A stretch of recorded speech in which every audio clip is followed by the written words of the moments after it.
The White House Chief of Staff, Mick Mulvaney. Mick, welcome back to Fox News Sunday. Good morning and happy St. Patrick's Day. Yes, thank you, and I forgot to wear a green tie today, but thank you for bringing that up.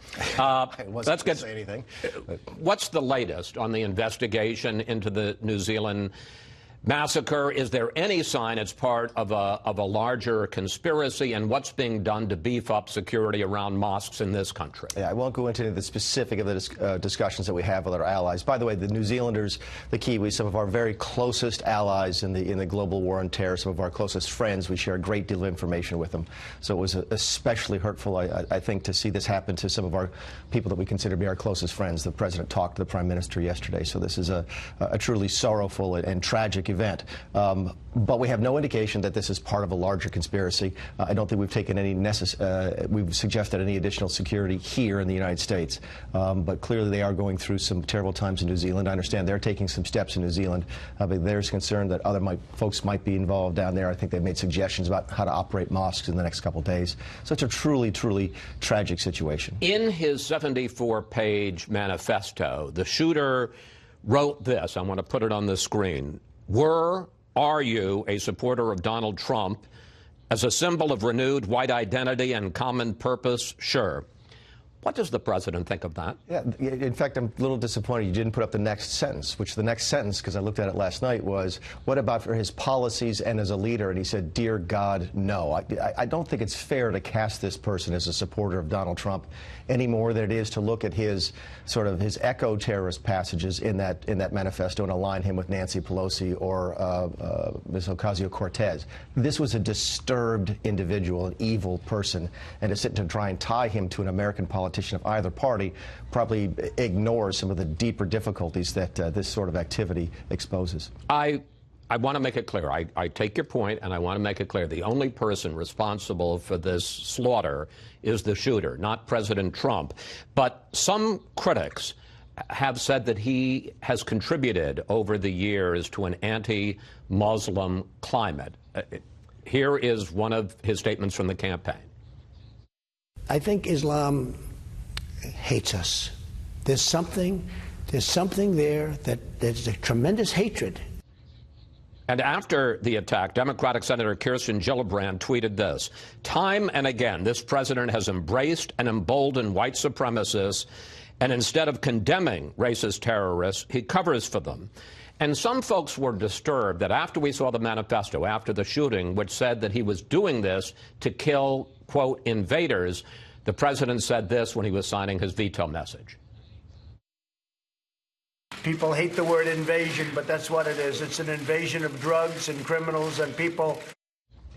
I understand, and I very much agree that the president is not responsible for this action. But has he considered, given the fact that some people seem to feel that he has given them cover, has he considered giving a major speech condemning anti-Muslim, white supremacist bigotry? You've asked a couple of questions, so let's go back and talk about what Senator Gillibrand said. Look, there's folks who just don't like the president, and everything that goes wrong, they're going to look for a way to tie that to the president. So if they see the word invaders in the manifesto, they see that passage, and they say, oh my goodness, there must be some connection between this. That's just absurd to say that there's some type of connection between being against illegal immigration, which is what the veto was about, for legal immigration, and the ruthless live streaming of murder of 15 people. The two things have nothing to do with each other. So I recognize the fact. Let's forget all of that. To the degree that there is an issue, let me just ask, to the degree that there is an issue with white supremacists, white nationalists,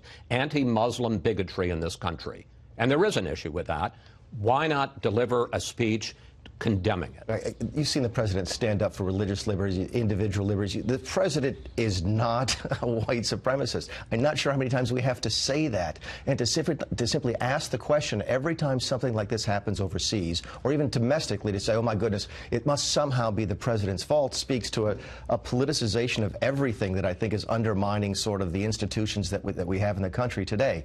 Let's take what happened in New Zealand yesterday for what it is: a terrible, evil, tragic act. And figure out why those things are becoming more prevalent in the world. Is it Donald Trump? Absolutely not. Is there something else happening in our culture where people think, you know what, I think today I'm going to go on TV and live stream me murdering other people? That's what we should be talking about, not the politics of the United States. If I may, all I'm saying is the president speaks out about a lot of things that he's not responsible for, and he doesn't feel that there's any link. Terrorism. Why not make a speech and make it clear that there is no place in America for this kind of hatred? Well, I think you saw that yesterday in the tweet. I mean, the president, not sure what more you want the president to do. You may say you want to give him a national speech to address the nation. That's fine. Maybe we do that, maybe we don't. But I think you get down to the basic issue is that the president is doing everything that we can to prevent this type of thing from happening here. The president is doing everything that we can to make it clear, look, this has to stop. The work that we do, including, as I mentioned at the outset, with our Kiwi friends, to prevent this happening is the very central part of defending this nation, which is how the president spends a great deal of his time. So, look, it's a tragedy, and I get that. And we're in a hyper-partisan sort of time in the country, and I get that. But that doesn't mean we need to marry these two events. Okay, let's move to another subject. You were at the table with Trump and Kim at the summit. We can see you there in the foreground on the left in Vietnam. And the North Koreans have now said, after those talks fell apart, they may end all talks between the U.S. and North Korea, and they may resume nuclear and missile testing. If they do so, how will the president respond? I think the resumption of the missile testing would be seen as a sort of a violation of some sort of breach of trust. I think there was a general understanding that there was no reason for that to continue as long as we were continuing to have conversations, and the conversations continue. We did not get a deal in Vietnam. I think those folks who thought it might be easy for us to get a deal don't understand the complexities of the issue. It took Reagan and Gorbachev many, many times to solve just a piece of the nuclear weapons problem. To think that we were going to solve the Korean issue in one meeting or two meetings is probably not reasonable. The discussions can and should continue. I can foresee the president and the chairman sitting down at some point in the future. But if they were to begin testing again, that would be seen as a truly disappointing turn of events. And would the president have a specific response? I don't know. I'm not going to speak to that, but I think he'd be very disappointed. He has a very good relationship with the chairman. I think they had an understanding that was not broken. The fact that we didn't get a deal in Vietnam doesn't mean that the relationship was imperiled. It just means there was no deal to be had at that time. Doesn't mean there's not an agreement we can make in the future. All right. I want to ask you about the president's veto on Friday of the resolution that Congress passed blocking his declaration of a national emergency on the border. Before the Senate acted, the president tweeted this: a vote for today's resolution by Republican senators is a vote for Nancy Pelosi, crime, and the open border Democrats. What does the president think of the 12 Republican senators who defied him? I would say he's happy. I think that tweet is probably exactly where we saw things. I had a bunch of phone calls from my former colleagues saying, oh, this is a big constitutional issue, or, oh, I'm worried about the money is going.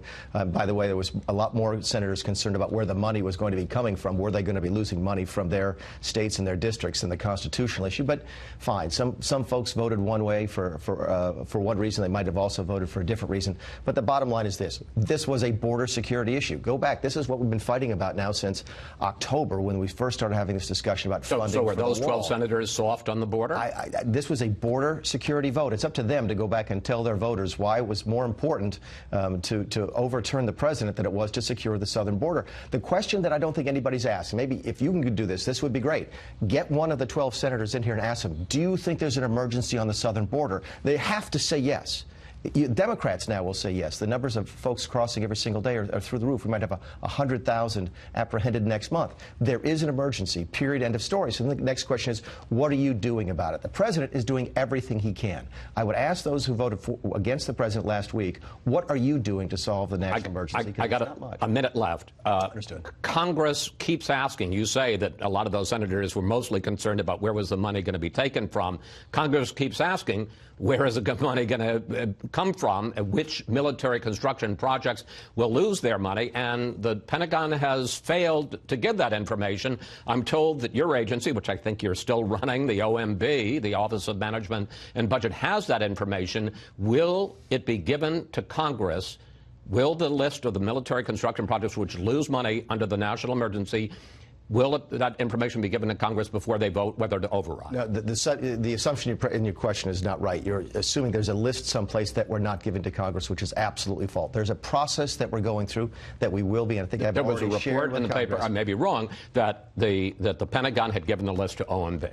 No, that is not true. There's no identified list of projects that will not be funded. There's an identified list of projects that will not be touched in fiscal 2019. That may be what you're hearing about. But we're still going through the process of prioritizing what projects are on the Pentagon's books for 2020 and beyond, but are already funded, that are not as high a priority as the border fence. And finally, will you beat the override?